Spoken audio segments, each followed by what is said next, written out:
let's take a look at creating our FK and IK hand controllers, since we have already done the finger joints and the hand joints. Now, in order to do that, I'm going to use the same technique that I used for the clavicle, the FK upper arm and the FK forearm method, okay, which is to create the null group, right? Because we will need our FK hand joint or the IK hand joint even to be aligned with our arm direction, okay, or arm axis, which is Y is this way, Z is this way, and the X facing to the front, right? So what I'll do is I'm going to create the null group, okay. I'm going to click Ctrl G, right, and I'm going to align it to my wrist, okay. So I'm going to grab any of the wrists, right, so L wrist, okay, that's fine. Now I'm going to click the null group, okay, and I'm going to click parent constraint, okay. Make sure your maintain offset is turned off, and then click add, okay. So you have it there. Now once we have it there, remember to delete the constraint node, okay. So I'm going to call this, let's call this L underscore hand FK underscore group, okay. We're going to work with the FK first, right? Now I'm going to use my globe controller, okay. Remember, I have one hidden in the center of the grid, right? Now let me share some sightings that I've seen with those that have problems with your template, okay. Now make sure one thing is your template controller must be at the center of the grid, and the pivot point must be here as well, okay. The pivot point cannot be somewhere else, for example, okay. It cannot be here, right? So the pivot point has to be at the center as well, and this must be zero out, okay, or frozen, okay, right? So your template controller must be in the middle, and the pivot must be in the middle of the wall, and this is zero out as well, okay. So if you're having problems with your template controller, okay, that's one thing to kind of figure out or have a look at it. Now I'm just going to press Ctrl D, okay. I'm going to create one controller, okay. I can create another one if I want to for the right hand side later when I'm going to do it, right? I'm going to hide my template now, Ctrl H. Okay, so for this particular controller, right, the same step, what you're going to do is you're going to select the controller followed by the null group, press P and zero out, translate, rotate, right? So you have your controller there, okay. And this controller, I'm going to call this, okay, let's copy the name and just change it to L underscore hand FK underscore control CTRL, right? So this is our FK. Now I'm going to just select the group, and I'm just going to press Ctrl D, okay. Let me delete this notes for the right hand side first, okay. So and this particular group, I'm going to just call rename this, okay, to hand L underscore hand IK underscore group, okay, sharpie. Now but I'm not going to use the same controller, okay. So I want the animator to have a feel for the different controllers, so I'm not going to use the same globe. So what I'll do is I'll just delete off that controller, okay. I'm just going to keep the IK group, okay, the null group, okay, the duplicated null group. Now what I'll do is I'll just create a simple nub circle, okay, there you go. And this new nub circle, I'm going to parent it into the IK group, okay. Press P and zero it out. Ta-da! Okay, so now you have this is going to be our IK. Maybe I'm going to scale it down a bit, 0.3.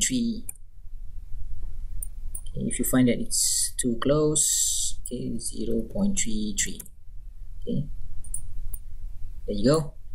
Now we're going to give a little bit of a color code, okay. So all our FK controllers are going to be light blue in color or bright blue, okay. So I'm going to show shapes, right? It's already shown here, okay. Where's the FK control?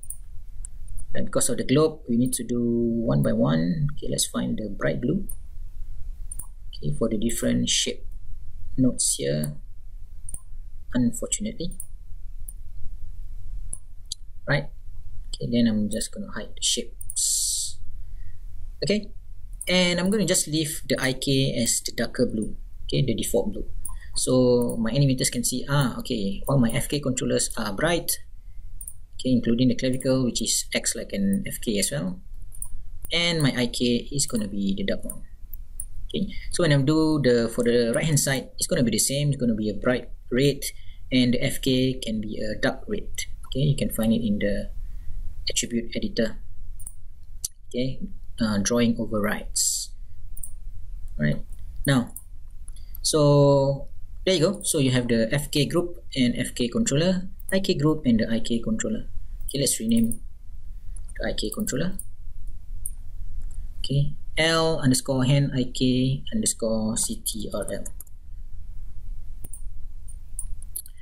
Right, so where do these controllers go? Right, so basically for your FK group, it has to go underneath your forearm controller.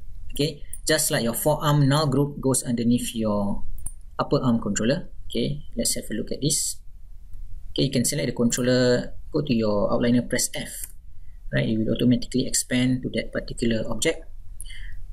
Okay, so you have clavicle group, under clavicle group, clavicle controller, upper arm group, underneath that, then you have your upper arm controller, and underneath this controller you have your forearm group with your forearm controller. So your FK hand group, okay, the hand FK group will go underneath this forearm controller here.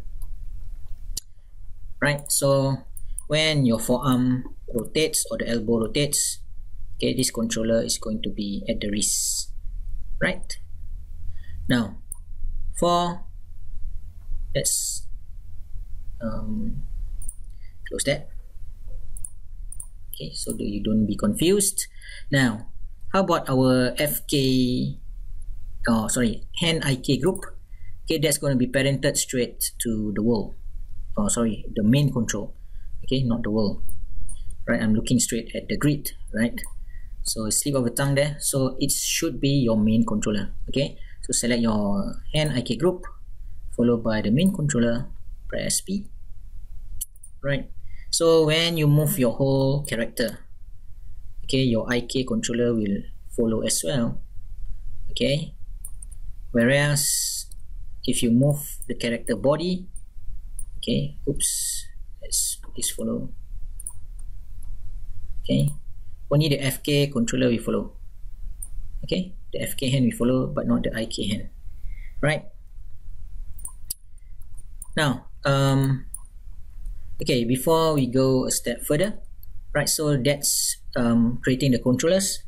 Now let's go just one step further. What we're going to do is we are going to attach your IK handle to your IK hand control. Okay, so select the controller, followed by the slave, which is the IK handle, and then just apply. Remember, when you're applying constraint to IK handle, you are using point. Okay, so point, make sure no maintain or set, click add. So now when I select my IK controller and move, okay, my IK handle will follow as well. Right, okay, now before I end this video, for this section, if we move our chest, okay, you can see my whole hand kind of move as well. Okay, now what I kind of do here is to ensure that my clavicle control, okay, and this clavicle control, they actually have a clavicle group, right? So the clavicle group is being parented straight to the controller. Okay, so you select your clavicle groups. Okay, you have clavicle L clavicle group and the right clavicle group. Select both of them, select your spine 03 control, and then just press P to parent it. Okay, parent it in. And for your clavicle joints, okay, for the moment, okay, what I like to do is I just like to leave it outside. I'm going to press Shift P. Okay, let's just keep it outside.